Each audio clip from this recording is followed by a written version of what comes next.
For me. Yes, ma'am. Thank you.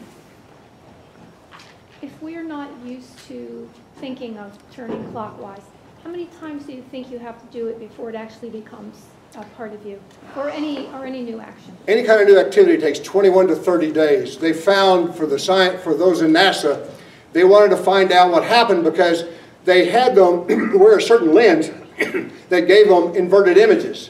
And they wore the glasses that gave them the inverted images, and they were to wear them for 30 days. Well, those that wore them and did not take them off, by the 23rd to 24th day, their brain was able to flip it over and read it correctly. However, if they took it off by the 18th or 19th day, rested one day and tried again, it had to start all over again. And so it takes, to start a new habit, 21 to 30 days. And the main thing is, when you walk somewhere, go somewhere, just be aware of what you're doing. The whole thing is about awareness, self-awareness as well as awareness of what's going on around you. Know which direction you're walking. Counterclockwise or anti-clockwise is what you want to do. Going clockwise like this, if you walk around someone, would you borrow me? Let me borrow you, please. I'm going to borrow Kenny here. By the way, Kenny, how many chemo treatments have you had? 64. 64. He just had another chemo treatment. He just got his black belt a few weeks ago. This guy is stage 4 colon cancer. So he doesn't believe in excuses, do you? If I walk around him and I'm going clockwise like this, it'll get your heart rate up. If I go counterclockwise, it does not, but I also have better spatial awareness. Remember I said a minute ago, the police officers, the danger is we don't have awareness here. When I get police officers, I ask them keep their heads straight and lift their hands, and let me know when you can see the first hand. They go like that and they can see their left hand. Their right hand is up here before they can see it. Because we have a blind spot here because the spatial awareness sees to the left side. It's on the right hand side of the brain, even for left-hand dominant people. Isn't that interesting? That's important for police officers because the gun's here if they're right-handed. And so that's why so many police officers get their gun taken away. 1 out of 5 police officers get killed with their own gun. So it's pretty scary. Any other questions? Yes, ma'am. What's the most common mistake that you see, maybe situational unawareness, that you see women make all the time? You're like, oh, if only they paid attention or been aware. Absolutely. I'll show it to you.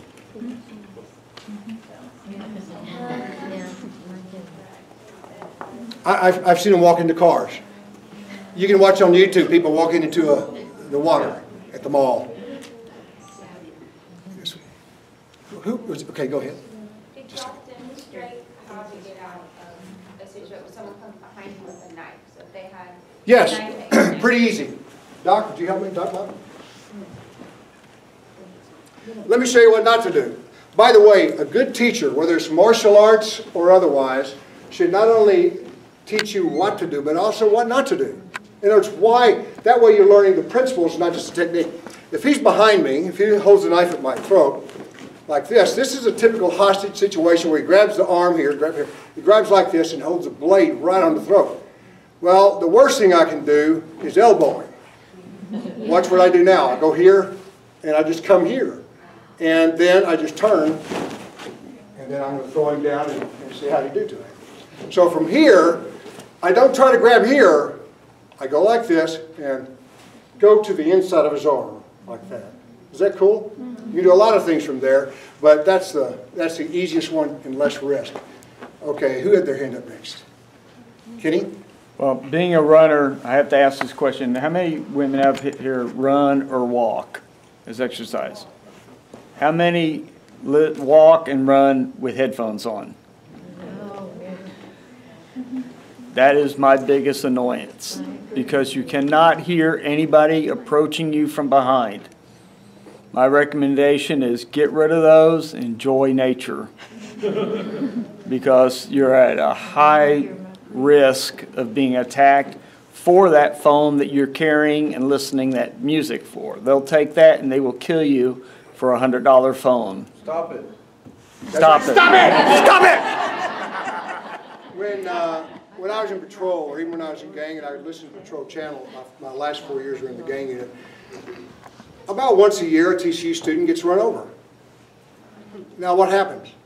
They cross the street, not paying attention, talking or on their phone or talking or texting, and the car, they run over them. So it happens all the time, and I've seen it a lot more times than that. Yes, sir. Yes, ma'am. What if someone behind you and got you with I can't hear you, sweetheart. Somebody gets behind you and what? Okay, a hostage situation. Let me tell you, a gun hostage. This happened to one of my students. I've had a lot of psychiatrists and psychologists and counselors refer people to me because of post-traumatic stress symptoms or also disorder. And what happened, this one lady, she and her father, was a wealthy family. She was a nurse. Her husband's a doctor, a physiatrist, and later both of my students. She was at a bank across from Disney World. Someone came behind her, went like this with a mask on, got her like this, and held a gun to her head and to her father's head. So she remembered that pretty well. And her husband called me. He had talked to a psychiatrist who was prescribing medication and so forth. He had talked to some police officers, and they all said, give Richard Morse a call. So he did. So I said, well, I'll try. I said, I'm not a psychologist, but I can help her to be able to compartmentalize that and get past it, teach her how to fight. And I did. I got her there the first time, and so I got in front of her, and I had her do some things with her husband because she couldn't have anybody behind her. Her husband came up behind her before he called me that day when he called me, and he kissed her on the back of the neck.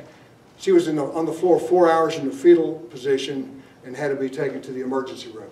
She gained over 55, 60 pounds from the medications, but it didn't make her stop having the nightmares. And so that's very traumatic. And she didn't actually remember what happened until one day when I showed her. So I said, you think you're ready to try this? And she said, well, I think so. So I got over beside her first, and then we did a few things, and finally I let her throw me. And then I said, would you like me to show you how he had you? She said, yes, but I don't really remember. I said, the way to forget it is not to just block it because it's still there. I said, you have to identify it and you have to deal with it. And so I got behind her husband and held it, and she said, well, that looks familiar. But when I did that and put my wooden gun up there, she just began to bawl and cry. And I told her that may happen, and she said, that's okay, I want to try it. Well, so then she said, I'd like to try it again. And I said, well, okay. So I got behind her, and she elbowed me so hard it knocked these two teeth back. They're still kind of back. But it's just a reminder that I help people. I look like a vampire, but I help people. But Mary hit me in the teeth, and man, it hurt. I almost cried. And then she started cussing like crazy, jumping up and down, yeah, and just all kinds of stuff. And no more nightmares. I had the nightmare. I got beat up by a girl who knocked my teeth back. But this is a hostage gun, and so would you help me, Doc? Oh, Andy,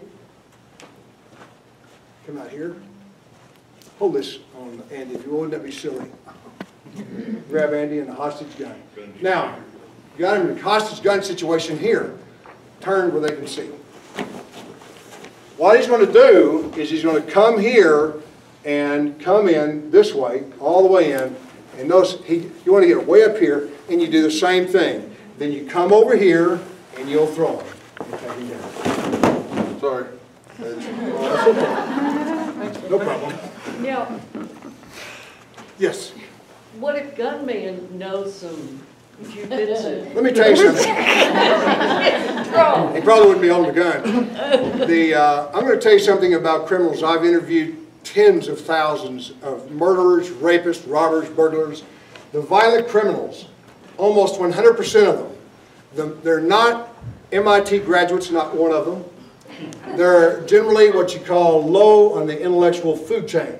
People that have a great propensity for violence, unless it's domestic violence, tend to be those that go out and reach and seek out people, generally have a very low educational level, which is one reason why I gave college scholarships through my karate tournaments for 5 years. I helped send 40 kids to school. Why? I want to educate our people, and I believe in education. But they don't have that much snap to them.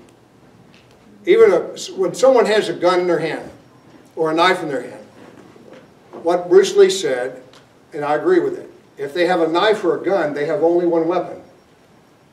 You have several. Because everything they have is on that one weapon. All their attention goes to that gun or that knife. So even if they know how to fight, it's not going to work for them. They're not going to be able to retrieve that information. That's not the way the brain works. When you have a gun or a knife, something with lethality that way, then they tend to focus only on that weapon. I can't teach you how to do all the fighting techniques, and I can't make you proficient, but Mike, in this class, what I wanted to do is I wanted to teach you that most of these things are simple. Now, it's not easy in that you need to practice them again and again and again, not only physically, but also mentally. The imagery, visualization is critical in martial arts training. I started teaching in 1971. I have not missed a week of teaching or training since 1971. Now, why have I not missed a week? Even if I go overseas, when I was in India, I was teaching. When I was in Mexico, several times I was teaching. When I was in Ireland, I was teaching. Wherever I am, I'm teaching. Because what happens when someone quits doing something for a week and then it becomes 2 weeks and 3 weeks? What happens next? They quit. And I feel like God has put me in a position that this is what I'm supposed to do, so I can't quit. And so I may be retired from the police department, but I'm not retired for life. I'm not going to give up until I'm taken out. I'm going to keep teaching as long as God allows me to. Anything else before we go? Robert? Grandmaster Morris, one of the simplest things that I've learned from you about how to prevent being choked. Would you demonstrate that? Sure. Andy, would you help me? He's bigger than I am. Okay. Now, one thing that we tend to do from the front, if you will, if he's choking me, don't choke me while I'm talking, but if he's choking me like this, the most common thing to do is to hold on tight. Now, what happens when weightlifters used to put bands on the wrist? Why do they do that? It makes them stronger. Now watch, if you'll choke from here, choke, choke, choke. Now don't let go. What I'm doing, I'm not using strength, I'm lifting from here, I'm lifting his hands above his shoulder, the plane of his shoulders. This is very weak. We're very weak up here. Our strength is right here, right where we would hug, where we would read a book. This is what I call preferential zone. This is very poor physiologically. So by touching, all I'm doing is touching from here and go choke and moving back. It sounds hard, but it's easy. But I want to give you an opportunity. How many of y'all have a charity you would just absolutely love to give some money to? Anybody? If I could write you a $10,000 check, what would you do with it? Anybody? How much would you give 10% to charity? Keep the rest of it, but what would you do with it? Who would buy a car? Use it towards buying a car. Who wants to come try for it? It won't hurt. I'm just going to do what I did with him. Anybody want to try for 10 grand? Come on, man. Money's hard to come by. I promise it probably won't hurt. Planted a seed in your mind, didn't I? So, I want you to reach up and choke hard as you can. Think about any tickets you've ever got. No, don't let go of it. $10,000, $10,000. Say it. Say it, come on. $10,000, $10,000. Come on, everybody. So it's easy. I didn't use any strength. I didn't use any skill other than understanding physiologically what happens. You can't hold, it's hard to hold water. It's so fluid. A rock you can hold. You can grab it hard. You cannot grab water hard. You need to be like water and not like a rock. Water and ice are the same substance in a different state. We need to be more like water, less like ice. And so you just have to learn to be relaxed. How can you be relaxed in the midst of a crisis? Preparation. People ask me how many times I've been in a fight. I don't know. My training fights and sparring matches and tournaments and judo and wrestling, boxing, I've been doing that for about 53 years. I'd say 2 or 3 million. How many street fights? 300 or 400 maybe. But I never fight anyone for the first time. I fought that person in my mind 1,000 or 10,000 times before I ever find that person. I ask the what ifs, and I think it's good to do that. Well, thank you. May God bless you and keep you safe, and I'm very grateful for coming. I gave each one of you, you should have one of the zig